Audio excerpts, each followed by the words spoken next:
Right, ఇక అసెంబ్లీలో కేటీఆర్ మాట్లాడుతున్నారు, లైవ్ చూద్దాం. మహబూబ్నగర్ జిల్లాకు సంబంధించిన ప్రజాకవి, అదేవిధంగా దేశపతి శ్రీనివాస్ గారు, అదే మాదిరిగా రసమై బాలకృష్ణ గారు, వీరందరినీ కూడా చట్టసభలకు తీసుకొచ్చింది కేసీఆర్ గారు కాదా అధ్యక్ష? అధ్యక్ష, నేను వారిని మంత్రి గారిని అడుగుతా ఉన్నా అధ్యక్ష, స్పష్టంగా క్లారిఫికేషన్. మీరు చెప్పారు టూరిజం పాలసీ తెచ్చినామని. ఓఆర్ఆర్ని టీఓటీ పద్ధతుల్లో, ఓఆర్ఆర్ని ఔటర్ రింగ్ రోడ్ని టీఓటీ పద్ధతుల్లో మరి 33 ఏళ్ళకి ఇస్తేనేమో అది ఘోరమైన తప్పిదం అన్నారు అధ్యక్ష, చాలా పెద్ద స్కామ్ అన్నారు. మరి నేను అడుగుతా ఉన్నా మంత్రి గారిని, మీ టూరిజం పాలసీలో చెప్తున్నారు 99 ఏళ్లకు ప్రైవేట్ వ్యక్తులకు లీజ్ ఇస్తామని చెప్పి మీ టూరిజం పాలసీలో పెట్టినారు. మరి ఇది కరెక్టేనా? ఇది చేయవచ్చునా? అంటే 33 ఏళ్లకు ఓఆర్ఆర్ ఇస్తే అది పెద్ద స్కామ్ అవుతుంది. 99 ఏళ్ళు ప్రభుత్వ భూములు ప్రైవేట్ వ్యక్తులు, 99 ఏళ్ళు అంటే ఏంటి అధ్యక్ష? ఒక జీవిత కాలం, ఒక మనిషి జీవిత కాలం, అంటే పురాగా వాళ్ళకి రాసి ఇచ్చినట్టే. మరి అది ఎట్లా కరెక్ట్ అయితే చెప్పాలా మంత్రి గారిని నేను అడుగుతా ఉన్నా అధ్యక్ష. చివరిగా నేను ఇంకొక మాట చెప్తా ఉన్నా అధ్యక్ష, నాకు మంత్రి గారు చెప్పింది ఏంటంటే నవ్వాలా ఏడవాలో తెలియట్లేదు.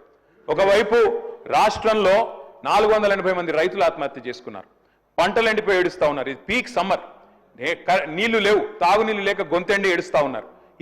ఈ పరిస్థితుల్లో మే నెలలో ఎవరో, నిజంగా చెప్తా ఉన్నా అధ్యక్ష, నాకేం వేరే అభిప్రాయం లేదు, కానీ మిస్ వరల్డ్, మిస్ యూనివర్స్ అనే వాటికి ఎప్పుడో పోయింది అధ్యక్ష. వాటికి ఉండే ప్రెస్టీజ్ గతంలో ఇప్పుడు పూర్తిగా పోయింది. కానీ అదేదో పెద్దదో సాధించుకొచ్చినట్టు, అదే అంతర్జాతీయ ఈవెంట్ ఏదో ఇక్కడ జరిగితే ఏదో రాష్ట్రానికి లాభం వస్తుంది, మేమేదో అడ్డుకుంటున్నట్టు నేను అడుగుతా ఉన్నా అధ్యక్ష వారిని. ప్లీజ్ మళ్ళీ మీరు సబ్జెక్ట్ డిబేట్ అవుతుంది. సబ్జెక్టు వారిదే సార్, వారే చెప్పిన మాట. ఏమన్నారు సార్ వారు? ఈ మిస్ వరల్డ్ పోటీల వల్ల క్లారిఫికేషన్ పోయి విమర్శలు. ఎస్ సార్, విమర్శ ఏముంది సార్, వారు క్లారిఫికేషన్ అడుగుతున్నా. మిస్ వరల్డ్ పోటీల వల్ల ఆదాయం వస్తుంది రాష్ట్రానికి, కొలువులు వస్తాయి, ఉద్యోగాలు వస్తాయి అన్నారు. ఎట్లొస్తాయి, ఏడికెళ్ళు వస్తాయి చెప్పాలని చెప్పి నేను కోరుతా ఉన్నా. నెంబర్ 1. నెంబర్ 2 అధ్యక్ష, నేను ఒకటే అడుగుతా ఉన్నా అధ్యక్ష, మిస్ వరల్డ్ కి 54 కోట్లు ఖర్చు పెడితే తప్ప అంటున్నారు. మరి ఫార్ములా ఈలో 46 కోట్లు ఖర్చు పెడితే దాన్ని ఏకపక్షంగా కేబినెట్ అనుమతి లేకుండా రద్దు చేసి అంత పెద్ద ఈవెంట్ని, అంతర్జాతీయ ఈవెంట్ని రద్దు చేసిన వాళ్ళు మరి ఇక్కడేమో ప్రభుత్వ డబ్బులు ఖర్చు పెడతాం కరెక్ట్ ఎట్లా అవుతుంది అధ్యక్ష? చివరిగా నేను ఒకటే అడుగుతా ఉన్నా అధ్యక్ష, ఇవాళ టెస్లా అనే ఒక కంపెనీ ఎలక్ట్రిక్ వాహనాల కంపెనీ అధ్యక్ష, భారతదేశంలో యూనిట్ పెట్టాలని చెప్పి ఎదురు చూస్తా ఉన్నారు.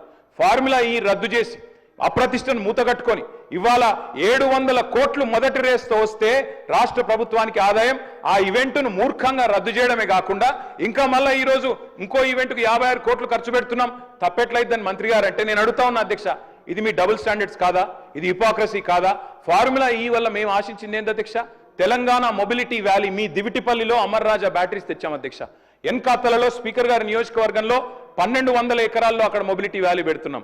అదేవిధంగా జహీరాబాద్ లో మ్యానుఫ్యాక్చరింగ్. ఇన్ని చేసిన ప్రభుత్వాన్ని మరి బద్నాం చేసి ఇలా మిస్ వరల్డ్ మాత్రం మొత్తం కొలువులు వస్తాయి, ఆదాయం వస్తుంది రాష్ట్రానికి అంటే ఎవరిని మోసం చేస్తున్నారు మంత్రి గారిని అడుగుతానో క్లారిఫై చేయాలని కోరుతాం.